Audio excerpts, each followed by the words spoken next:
Here's an important video from Democracy Now! Highlighting Exxon's intergenerational moral corruption. Please be sure to share this video with everybody you know. It's vitally important that the United States population understand that they've been had now for going on second and third generation. This is Democracy Now! I'm Amy Goodman with Juan Gonzalez. Democratic Congressmember Ro Khanna, the chair of the House Oversight Subcommittee on the Environment, announced plans to ask the CEOs of Exxon and other fossil fuel companies to testify before the committee about their role in blocking congressional action to address the climate emergency. Congressmember Khanna made the request after Greenpeace UK released a stunning video where two top lobbyists discussed Exxon's secretive efforts to fight climate initiatives in Washington.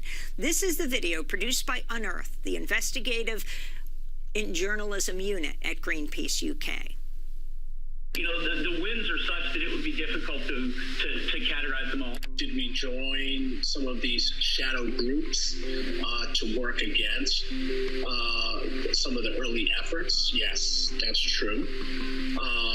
But there's nothing illegal about that. This is Keith McCoy, one of ExxonMobil's top Capitol Hill lobbyists.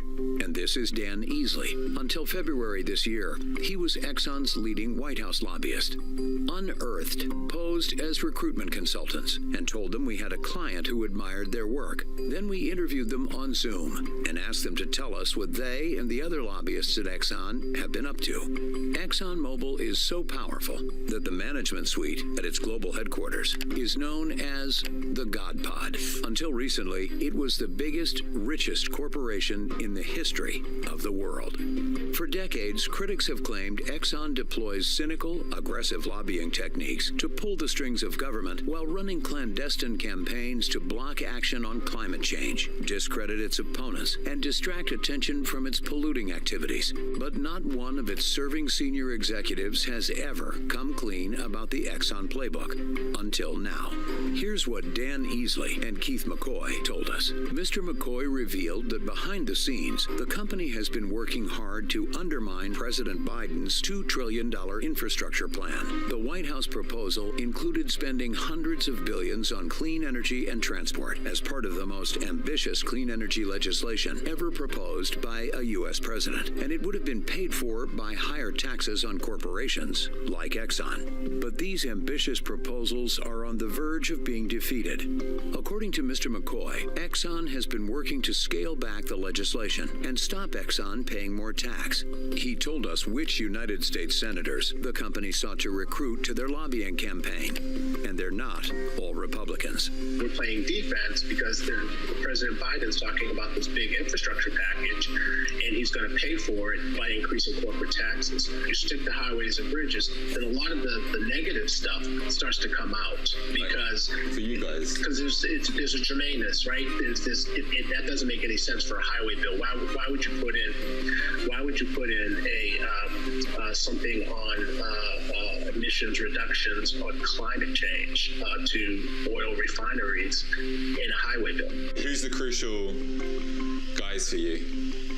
Well, Senator Capito, who's the ranking member of Environment and Public Works, Joe Manchin, I talk to his office every week, and he is the kingmaker on this because he's a Democrat from West Virginia, which is a very conservative state, and he's not shy about sort of staking his claim early and completely changing the debate. So on the Democrat side, we look for the moderates on these issues. So it's the Manchins, it's the Cinemas, it's the Testers. Exxon is even trying to get through to President Biden through his friend Senator Chris Coons. Other ones that aren't talked about is Senator Coons, who's from Delaware, who has a very close relationship with Senator Biden. So we've been working with his office. Matter of fact, our CEO is talking to him next Tuesday. Then you take it out a little bit more and you say, okay, well, who's up for re-election in 2022? That's Hassan, that's Kelly. And then obviously the Republicans. We have a great relationship with the senators where we have assets. I can't worry about the 2027 class because they're not focused on re-election. The 2022 class is just focused on re-election. So I know I have them. Those are the Marco Rubios. Those are the Senator Kennedys. Those are the Senator Daines. So you can have those conversations with them because they're a captive audience. They know they need you and I need them. Dan Easley left Exxon earlier this year after nearly 8 years lobbying for the corporation. He described just how big a problem Biden's original proposal posed for oil and gas companies. Oh, it's going to be replete with provisions that will be difficult for oil and gas. Take away tax,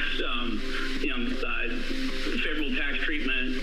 They're going to raise the corporate rate, and then a whole host of new environmental requirements, Right. and procurement requirements from the federal government to purchase, green energy and renewable technologies, and retrofitting federal buildings, and all of. I mean, it's going to accelerate the transition to the extent that I think 4 years from now it's going to be difficult to unwind that. So we're all living in a different world. For years, Exxon has claimed it supports a carbon tax. When they came out for the policy, it surprised a lot of people. But does Exxon really believe in a carbon tax? Or is it a ploy to make the company look responsible while giving them cover to aggressively oppose climate regulations that would hit their bottom line? Nobody is going to propose a tax on all Americans. And the cynical side of me says, yeah, we kind of know that, but it gives us a talking point that we can say, well, what is ExxonMobil for? Well, we're for a carbon tax. What you said was just really interesting. So it's basically never going to happen, right? Is the calculation? Yeah. No, it's not going to. Carbon tax isn't going to happen. So this helps me understand a little bit why suddenly a lot of US oil majors are talking about a carbon tax, because it sounds pretty. Well, the cynical side of me, they've got nothing else. It's an easy talking point to say, look, I'm for a carbon tax. So that's the talking point. That is in my mind, an effective advocacy tool. Until February, Dan Easley was Exxon's main man lobbying the White House. He gave us an insight into the relationship between Exxon and the previous administration when he detailed the successive lobbying victories the company secured under Trump. This includes issuing thousands of new oil and gas drilling permits, which critics argue are incompatible with efforts to tackle climate change. The executive branch and regulatory team for Exxon had extraordinary success over the last 4 years, in large part because the administration was so predisposed to helping. What were the big wins you got out of Trump? You should Google ExxonMobil announcement and Donald Trump. So he live Facebooked from the West Wing our big drilling the Gulf project. He mentioned us in 2 states of the union. Yeah. We were able to get investor-state dispute settlement protections in NAFTA. We were able to rationalize the permitting environment and, get tons of permits out there. I mean, the wins are such that it would be difficult to categorize them all. I mean, tax has to be the biggest one, right? The reduction of the corporate rate and it's probably worth billions to Exxon. There were a lot of wins. Mr. McCoy then told us how Exxon aggressively fought to discredit climate science. He also told us how, even now, talking down solutions to global warming, like renewable energy and electric vehicles, is critically important to the work Exxon does in Washington, D.C. Did we aggressively fight against some of the science? Yes. Did we hide our science? Absolutely not. Did we join some of these shadow groups to work against some of the early efforts? Yes, that's true. But there's nothing illegal about that. We were looking out for our investments. We were looking out for our shareholders. And you're not going to be able to just switch to battery-operated vehicles or wind for your electricity and just just having that conversation around why that's not possible in the next 10 years is critically important to the work that we do. So, and that's at every phase. That's in the Senate, that's in the House, that's with the administration. Something like climate change, there's some forest fires, there's an increase of, 0.001, Celsius. That doesn't affect people's everyday lives. For decades, the decisions made in Exxon's God Pod have had an impact on the lives of every American, maybe every human being on the planet. They held back action on climate change and used their power and money to ensure Washington politicians were working for them, not us. Now we have a better idea of what they did and how they did it. And crucially, now we know they're still doing it. ExxonMobil released this statement. The report contained a number of important factual misstatements that are starkly at odds with our positions, including on climate policy and our firm commitment to carbon pricing. Our lobbying efforts on the infrastructure bill are related to a tax burden that could disadvantage U.S. business. We have supported climate science for decades. Our lobbying efforts comply with all laws and are publicly disclosed. That video, produced by Unearthed, an investigative journalism project of Greenpeace UK, which spoke to the two Exxon lobbyists, Keith McCoy and Dan Easley, after posing as corporate headhunters. We go now to London, where we're joined by Charlie Cronick, senior climate advisor at Greenpeace UK. Quite something to get them so clearly putting all of this on the record, Charlie. Can you talk about what surprised you most and what you think is most significant about their revelations as they tried to sell themselves over the effectiveness of how they've captured so many U.S. senators, key among them Joe Manchin?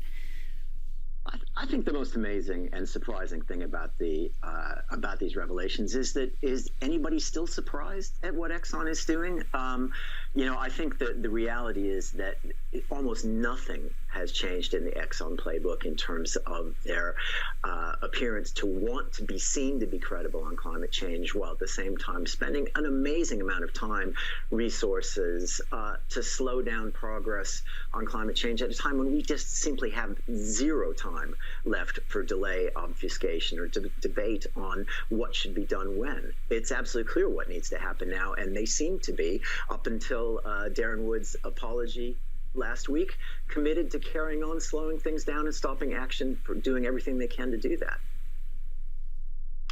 And Charlie, how do these revelations from these interviews compare to previous exposés of Exxon and its lobbying efforts? There have been many over the years. Well, I think that there has been. I mean, this has been going on for decades, Juan, and I think it's really important to highlight that this is the ongoing activity of a company that's been trying to slow down progress on climate change for decades.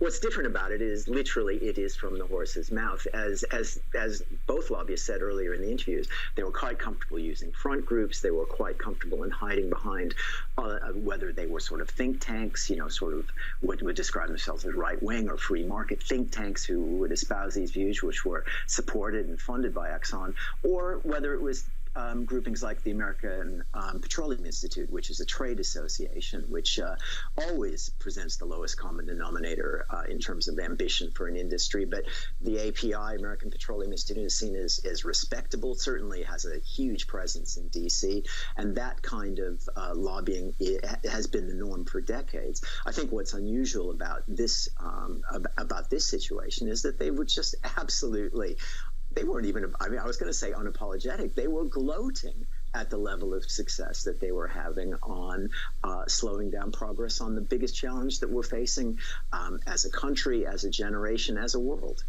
Well, Charlie Cronick, we want to thank you so much for being with us, Senior Climate Advisor at Greenpeace UK. Next. Exxon, profits for the few, consequences for generations to come.